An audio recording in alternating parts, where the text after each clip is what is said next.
ফিতরা আদায়ের সঠিক সময় জানতে চাই। জাকাতের টাকা দিয়ে কি এতিমখানা এতিমদের ইফতার করানো যাবে? জাকাতের টাকা দিয়ে কোনো এতিম বিধবার ঘর করে দেয়া যাবে কিনা? জুমার দিন মহিলারা কয়টা বাজে জোহরের নামাজ পড়তে পারবে? একজন নারী কতটুকু স্বর্ণ ব্যবহার করতে পারবেন আর কতটুকু হলে জাকাত দিতে হবে? ছোট বাচ্চা শুধুই বুকের দুধ খায়, রোজা রাখলে বাবুর আমাশয় হয়, করণীয় কি? রোজা রেখে মুখে গুল দিলে রোজা হবে কিনা? শ্বশুরের হাত পা টিপে দেওয়া পুত্রবধূর জন্য জায়েজ আছে কিনা? তারাবির 4 রাকাত পর পর প্রচলিত যে দোয়াটি পড়া হয় এ সম্পর্কে আপনি বলেছেন এটি হাদিসে নেই, অথচ একজন আলেম দাবি করেছেন এটি হাদিসে আছে। এ ব্যাপারে আপনি কি বলবেন? রোজা অবস্থায় কি রক্তদান করা যাবে? ছোট বাচ্চা থাকা 20 রাকাত তারাবি নামাজ পড়তে পারে, কষ্ট হয়, সেক্ষেত্রে নামাজ কমিয়ে পড়া যাবে কিনা? চলুন আমরা এবার আপনাদের প্রশ্নোত্তর আলোকিত ভবনে প্রবেশ করি। কাশফিয়া ইসলাম লিখেছেন, আমার মেয়ের বয়স 11 বছর 4 মাস। আমার মেয়ের রোজা কি ফরজ হয়েছে? মেয়ের প্রতি মাসে পিরিয়ড হয়। জি বোন, অবশ্যই আপনার মেয়ের রোজা ফরজ হয়েছে, তাকে রোজা রাখতে হবে। শারমিন আক্তার আপনি লিখেছেন, রোজা রাখা অবস্থায় কি মুখে স্নো পাউডার ব্যবহার করা যাবে? যাবে, কোনো অসুবিধা নেই, কারণ রোজার কোনো ক্ষতি হবে না। তবে আপনার ঠোঁট হয়ে এটার জন্য মুখে না যায় সেটা যেন আপনি চেষ্টা করবেন।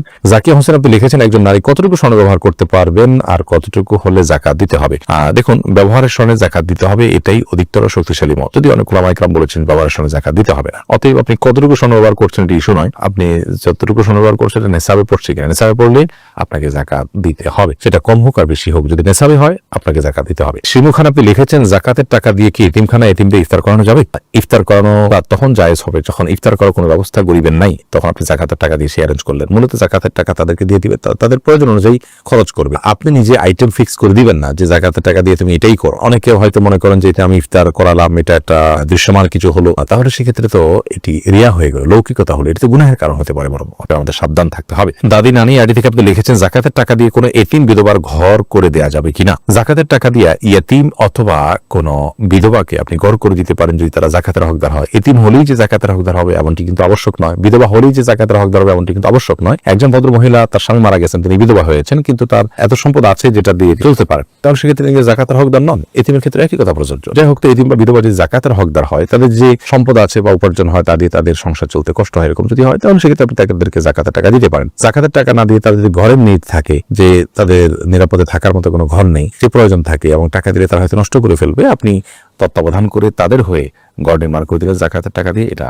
জায়েজ হবে। শিবলু আইডি থেকে আপনি লিখেছেন, রোজা রেখে মুখে গুল দিলে রোজা হবে কিনা? ভাই শিবলু, সাধারণত গুল খেয়ে থাকেন বা মুখে নিয়ে থাকেন, আমরা দেখি তারা মুখের এক পাশে দিয়ে দীর্ঘ সময়টাকে ফেলে রাখেন। তো মুখের এক পাশে গুল দিয়ে যদি ফেলে রাখেন, থুতুর সাথে সেই গুল আপনার পেটে যাবে, একটু হলেও যাবে, অল্প হলেও যাবে, সেই সম্ভাবনা খুবই স্বাভাবিক, যার কারণে এটি জায়েজ হবে না। রোজা রেখে এটি করলে রোজা ভঙ্গ হতে পারে, রোজা ভঙ্গ হবে।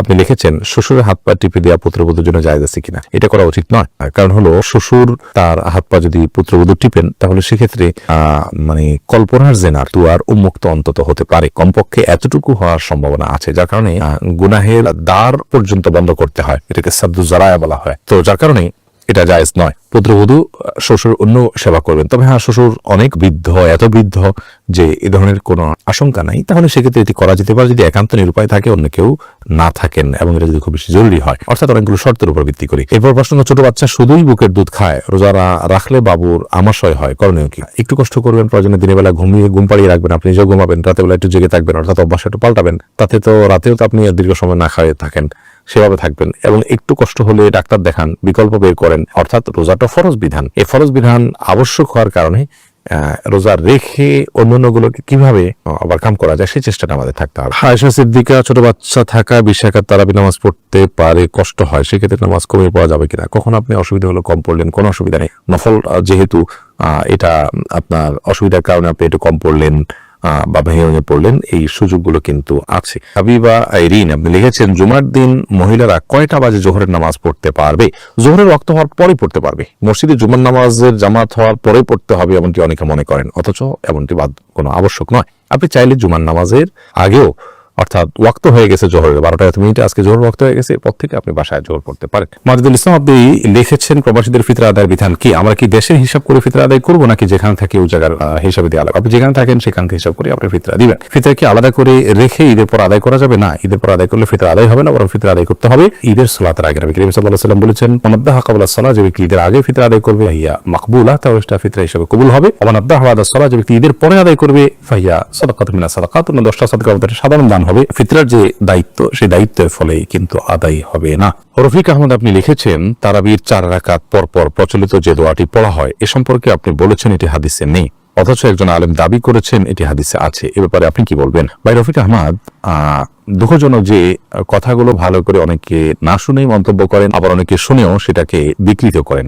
আমরা বলেছি তারাবির নামাজে 4 রাকাত পরপর যে দোয়া আমাদের দেশে পড়া হয়ে থাকে সুবহানাল মুলক ওয়াল মালাকুতে শেষ পর্যন্ত, এই দোয়া 4 রাকাত পর, তারাবির পরে 4 রাকাত পরপর এই দোয়া পড়ার কথা হাদিসে নেই। আবারও বলছি, তারাবির 4 রাকাত পরপর এই দোয়া পড়ার কথা কোনো হাদিসে নেই, কোনো জাল হাদিসেও নেই। আবারও বলছি, তারাবির নামাজের 4 রাকাত পরপর এই দোয়া পড়ার কথা কোনো হাদিসে নেই। এই দোয়ার বিভিন্নভাবে এসেছে রুকুর তাসবিহ হিসেবে, সুবহানাল মালাকুতি ওয়াল জাবারুতি। রুকুতে নবী করিম সাল্লাল্লাহু আলাইহি ওয়াসাল্লাম সুবহানাল আযীমের জায়গায় আপনার এই তাসবিহ পাঠ করতেন, এই দোয়া পাঠ করতেন। তো রুকুর তাসবিহকে এনে যদি আপনি 4 রাকাত পরপর যে আমরা বৈঠক করে থাকি, বসে থাকি আরামের জন্য, রেস্টের জন্য, সেই জায়গায় আপনি সেট করেন, তার জন্য আপনার তো প্রুফ লাগবে। যেটা রুকুতে করতে বলা হয়েছে সেটা আপনি এখানে করছেন, তার ভিত্তিটা কি? সেখানে আমি বলেছি যে কোনো হাদিসের ভিত্তি নেই। তো সেই মর্মে যদি কোনো হাদিস থাকে যে হ্যাঁ তারাবির পর 4 রাকাত পরপর এই দোয়া পড়ার কথা বলা হয়েছে, তাহলে সেটা উপস্থাপন করা যেতে পারে। এরকম কোনো হাদিস তো নেই। ফতোয়া শামিতে আছে, ফতোয়া শামিতে থাকার মানে তো হাদিস নয়। ফতোয়া শামি তো ফতোয়ার কিতাব। ফতোয়ার কিতাবে যদি কোনো কথা থাকে, কোনো আমলকে সুন্নাহ বলা হয় কথার কথা, কিন্তু হাদিসে তার কোনো প্রুফ না থাকে, তাহলে এটাকে আমরা সুন্নাহ বলতে পারি না। তো আমি যেটা বলেছি এটা পরিষ্কার যে 4 রাকাত পরপর, তারাবির 4 রাকাত পরপর এই দোয়া পড়ার কথা কোনো হাদিসে নেই। অতএব এই দোয়া আছে অন্য কোথাও পড়ার জন্য, সেই হাদিস এনে যদি আপনি 4 রাকাত পরপর পড়ার বিষয়টি প্রমাণ করেন, তাহলে সেটা তো অবশ্যই গ্রহণযোগ্য এবং হাস্যকর হবে। আশা করি বিষয়টি পরিষ্কার হয়েছে। করিম আপনি লিখেছেন, ফিতরা আদায়ের সঠিক নিয়ম জানতে চাই, সঠিক সময় জানতে চাই। ফিতরা আদায়ের সঠিক সময় হলো চাঁদ উঠেছে শাওয়াল মাসের, অর্থাৎ ঈদের চাঁদ উঠেছে তখন থেকে নিয়ে ঈদের নামাজের আগ পর্যন্ত, এই টাইমটার মধ্যে, রাতের মধ্যে, সকালের আগে আগে আপনি গরিবের কাছে পৌঁছাবেন। এটা হলো ফিতরা আদায়ের মূল টাইম। এই সময়ের মধ্যে এত অল্প সময়, শর্ট টাইমে ফিতরা আদায় করা যদি কঠিন হয় মনে হয়, তাহলে 2-1 দিন আগেও ফিতরা আদায় করাকে জায়েজ বলেছেন ফুকাহায়ে কেরাম। তবে কোন অবস্থাতেই ঈদের নামাজের পরে আদায় করলে সেটি জায়েজ হবে না, যেহেতু হাদিসে সুস্পষ্টভাবে এবারে বক্তব্য রয়েছে। নবী সাল্লাল্লাহু আলাইহি ওয়াসাল্লাম বলেছেন, ফামান আদ্দাহা ক্বাবলাল সালাহ, যে ব্যক্তি ঈদের নামাজের আগে ফিতরা আদায় করলো, ফাহিয়া মাকবুলাহ, তাহলে সেটি ফিতর হিসেবে আল্লাহর কাছে গ্রহণযোগ্য হবে ইনশাআল্লাহ। আর ওয়ামান আদ্দাহা বাদাস সালাত, যে ঈদের পরে আদায় করবে, ঈদের নামাজের পরে, ফাহিয়া সাদাকাত মিনাস সাদাকাত, তাহলে সেটা অন্য 10টা সাদকার মতো একটা সাদকা বা দান হবে। এটা কোনো ফিতরা হিসাবে বিবেচিত হবে না। যাকাতের টাকা কাউকে না বলে দেওয়া জায়েজ হবে কিনা, এবং ভাই বোনকে যাকাত দেওয়া যাবে কিনা? ভাই বোন তারা যদি প্রাপ্তবয়স্ক হয়ে থাকে, অভাবী থাকে, যাকাতের হকদার থাকে, তাদেরকে অবশ্যই যাকাতের টাকা দেওয়া যাবে। যাকাতের টাকা দিয়ে স্বাবলম্বীও করে দেওয়া যাবে, এবং যাকাতের টাকা দেওয়ার সময় যাকাত যিনি নিচ্ছেন তাকে না বলেও দেওয়া যাবে। আপনি মনোনিয়ত করলেন যাকাত দিচ্ছেন, তাকে বললেন যে এটা আপনি খরচ করেন, আপনি নিয়ত করলেন যাকাত থেকে দিচ্ছেন, এটা যথেষ্ট হবে। তাকে বলে দেওয়াটা এটা আবশ্যক কোনো বিষয় নয়।